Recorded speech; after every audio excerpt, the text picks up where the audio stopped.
আসসালামু আলাইকুম সম্মানিত ভিউয়ার্স, আশা করি সবাই ভালো আছেন। আপনারা দেখতেই পাচ্ছেন সমাজ সেবা অধিদপ্তরে 640 জনকে নিয়োগ প্রদান করা হবে। তো আজকের এই ভিডিওতে এই বিজ্ঞপ্তিতে আবেদন শুরু কবে, শেষ কবে, আবেদন করতে আপনাদের কী শিক্ষাগত যোগ্যতা লাগবে, সকল বিষয়ে বিস্তারিত আলোচনা করার চেষ্টা করব। আশা করি ভিডিওটি স্কিপ না করে লাস্ট পর্যন্ত দেখবেন। তো আপনারা দেখতে পাচ্ছেন সমাজ সেবা অধিদপ্তর, আগারগাঁও, 1207, ঢাকা, বাংলাদেশ। স্মারক নং 1815। সমাজসেবা অধিদপ্তরের অধীনে 3 বছর মেয়াদী প্রকল্পে বাংলাদেশব্যাপী 640 জন সমাজকর্মী নিয়োগ দেওয়া হবে। এই বিজ্ঞপ্তিতে বাংলাদেশের সকল জেলা থেকে নারী এবং পুরুষ উভয় প্রার্থীরা আবেদন করতে পারবেন। এই বিজ্ঞপ্তিতে সর্বমোট 1টি পদে নিয়োগ প্রদান করা হয়েছে। আকর্ষণীয় পদের নাম সমাজকর্মী। এই পদটিতে সর্বমোট 640 জনকে কিন্তু নিয়োগ প্রদান করা হবে।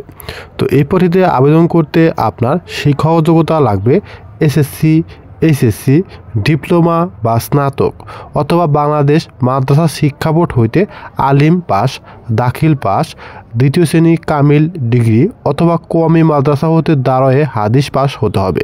আবেদনকারীদের বয়স 18 থেকে 32 বছরের মধ্যে থাকতে হবে। এই পদটিতে নিয়োগের ক্ষেত্রে কিছু শর্তাবলী রয়েছে। প্রার্থীকে অবশ্যই বাংলাদেশের নাগরিক হতে হবে। আবেদন ফর্মে প্রার্থীর নাম, জাতীয় পরিচয়পত্র অথবা জন্ম নিবন্ধনের ছবি, পিতা অথবা মাতার জাতীয় পরিচয়পত্রের ছবি, শিক্ষাগত যোগ্যতার সনদপত্র, পুলিশ ক্লিয়ারেন্স সার্টিফিকেট, নাগরিক সনদপত্র, মোবাইল নাম্বার, জেলা, বিভাগ, জাতীয়তা, ধর্ম, জিমেইল নাম্বার অবশ্যই আবেদনপত্রে লিখতে হবে। আবেদনপত্রটি সঠিকভাবে জমা করতে হবে।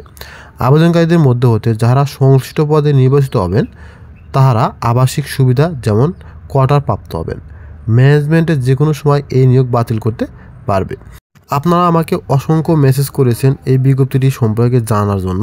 তো এই বিজ্ঞপ্তি কিন্তু সম্পূর্ণ একটি ভুয়া বিজ্ঞপ্তি। তো এই বিজ্ঞপ্তিতে যারা আবেদন করেছেন তারা তো করে ফেলেছেন, যারা এখনও আবেদন করেন না তারা কিন্তু ভুলে আবেদন করবেন না। তো আপনাদের মেসেজের পরিপ্রেক্ষিতেই কিন্তু আমি এই বিজ্ঞপ্তিটি আজকে ভিডিও আকারে প্রকাশ করেছি। আপনারা জানতে চেয়েছেন এই বিজ্ঞপ্তিটি সঠিক না ভুয়া, তাই আপনাদের মধ্যে প্রকাশ করলাম। ভিডিওটি শুরু থেকে শেষ পর্যন্ত দেখার জন্য আপনাকে অসংখ্য ধন্যবাদ। Thank you so much.